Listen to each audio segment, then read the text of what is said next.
So reflecting back in the 1990s, workforce was an issue. At the time, you couldn't hire a welder in Fargo because of workforce challenges. The policymakers, the decision makers came together and developed the Skills and Technology Center, commonly known for 20-some years as the STTC, up on 19th Avenue here in Fargo. And it was largely IT training. That's what everybody was doing, and we had the big need for IT training back then. And then it evolved into welding. Obviously, that was one of the key reasons it was built as a welding lab. So what happened over time was those key academic programs were complementing the training. 30,000 individuals have had an educational or training experience in that facility in 20 years. As I look back, had those decisions of taking some risks never occurred, it wouldn't be here today. We wouldn't be having this conversation. Today, the workforce is still an issue for us. Today, we need to do things differently.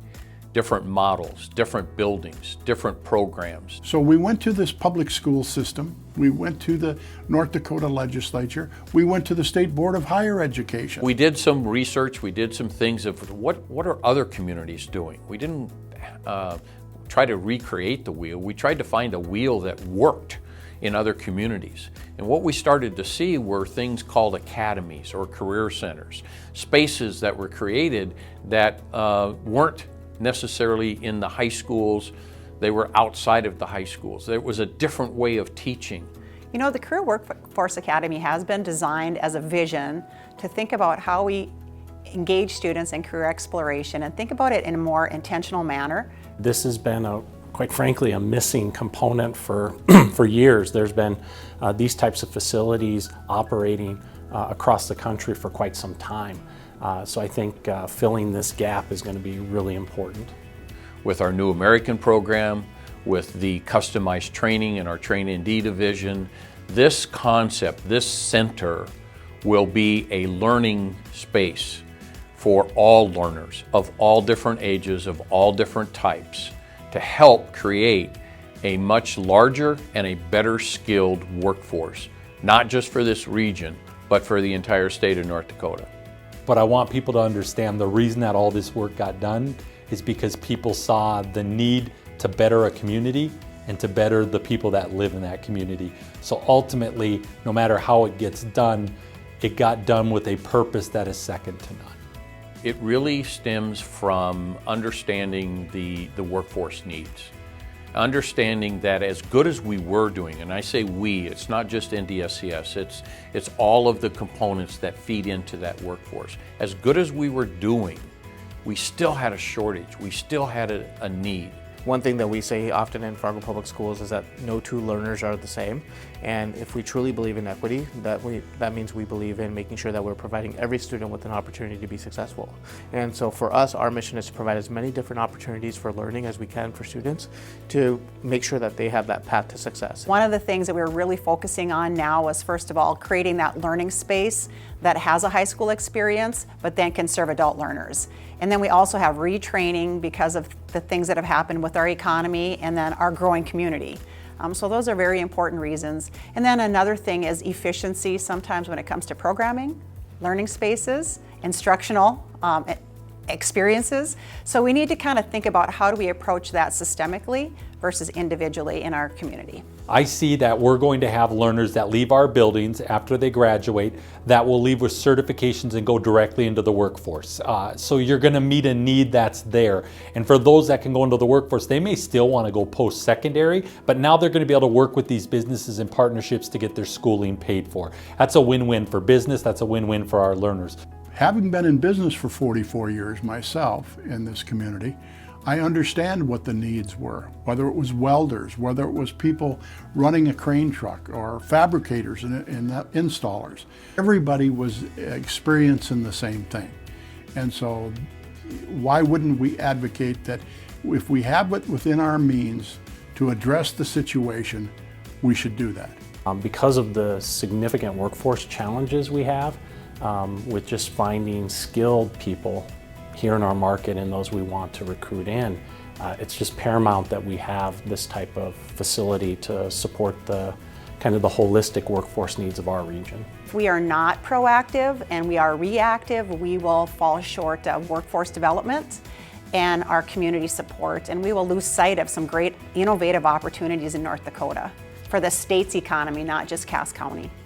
None of us individually have the capacity to do everything that's needed, but collectively we have the power to do exactly what is needed. We see that there's opportunities in some buildings and other high schools there are not. But we have students in all of the buildings that want to find their passion and have choice for training. So thinking about our total system and then filling the gap, it's not only about students' passion and interest in training, it's also about equity.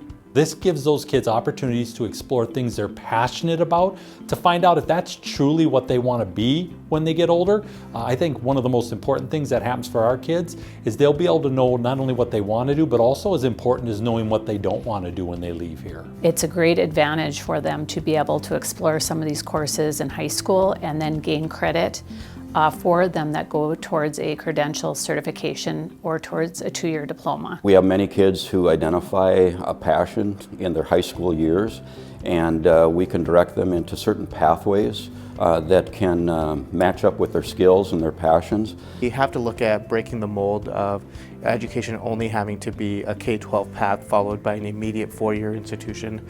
All of those things have a different set of values, but the continuity of education should be more fluid. We're the #1 job market in the United States right now, City of Fargo.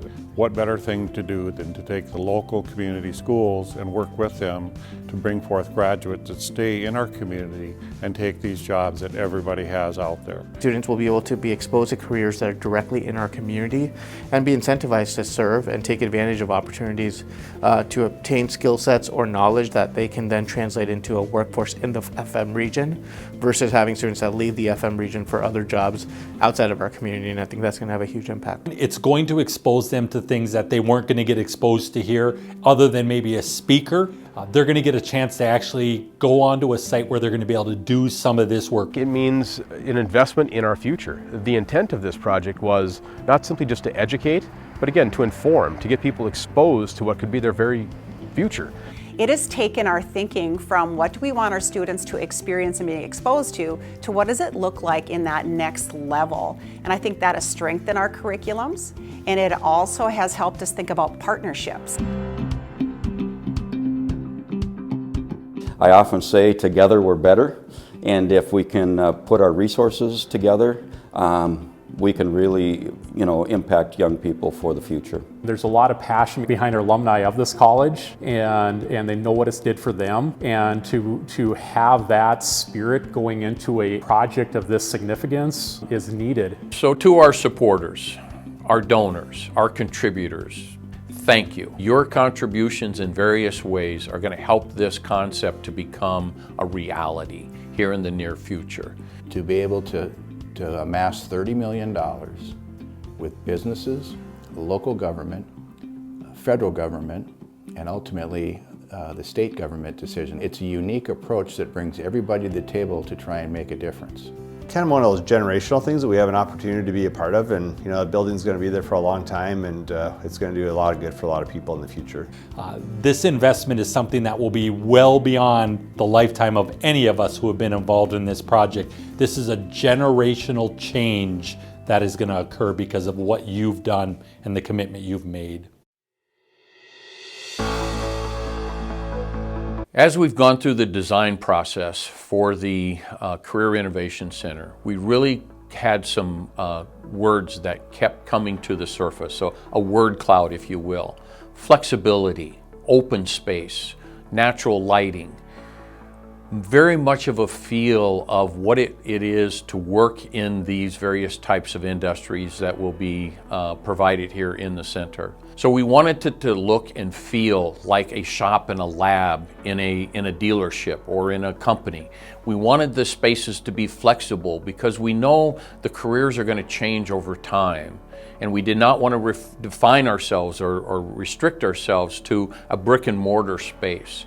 So we've really tried to think futuristic about having the flexibility, but creating a space that's inviting to all populations. What we're going to see here when the groundbreaking is that kind of environment that it draws your attention. It won't look like just another high school, which is important to kids. It'll be a neutral site where kids from various schools can come and be part of a quasi-academic environment with a two-year college, and it'll be a place that they'll want to go to rather than being told to go, whether it's a counselor or a parent. And so I think the environment and the design that the architects have really captured, you'll see that. The entire site and the grounds are part of that learning experience, and that starts as you come in the door. We really felt if we could break this building up into wings rather than big monolithic block, we could accomplish a couple things. We could create some courtyards, which would give the project the sense of a campus and some campus quads. The goal is that students are walking through the building, having the opportunity to see all the program clusters that are available to them and make that connection that it's not something happening on the other side of the wall, but you can really see and hopefully spark your interest and want to participate as well. The most innovative aspect of the project, not just the building, but the entire site, is the fact that every square inch of the site and every square inch of the building is a learning opportunity. From the plantings, the sidewalks, the parking, the drives, everything about the building is part of that to enrich that experience of learning. And then each classroom then will also be equipped to ease distance learning. So each of the classrooms will have cameras that will be prepared for distance learning and in-person learning. What's really important about this project is the fact that it is not just bricks and sticks and this building, right? It's going to be really a building that can evolve and change with the times.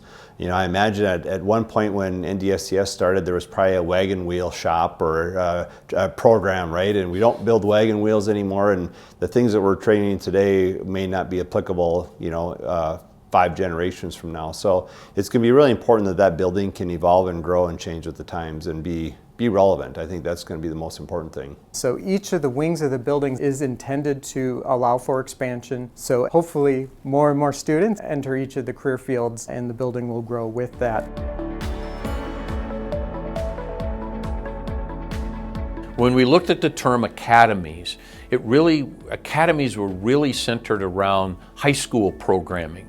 When you look at other names and titles, we really looked at trying to find a term that any population, an incumbent workforce, an adult learner, a new American, a college student, a high school student, wouldn't get tied up into the name and say, hey, I don't want to go to there because the name reflected something it wasn't. It's a center of a concept about educating and training a workforce.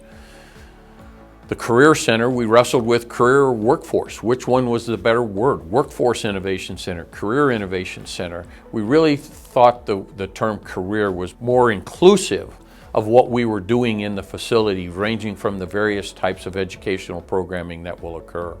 And we're very happy, very excited about the name that we came up with, because we really see it being a very inclusive, very welcoming center for all to get a better education, to enhance their skills and knowledge, to allow us to create a greater workforce. Innovative. Reimagine. Future. Learning. Knowledge. Fantastic. Timeless. Opportunity.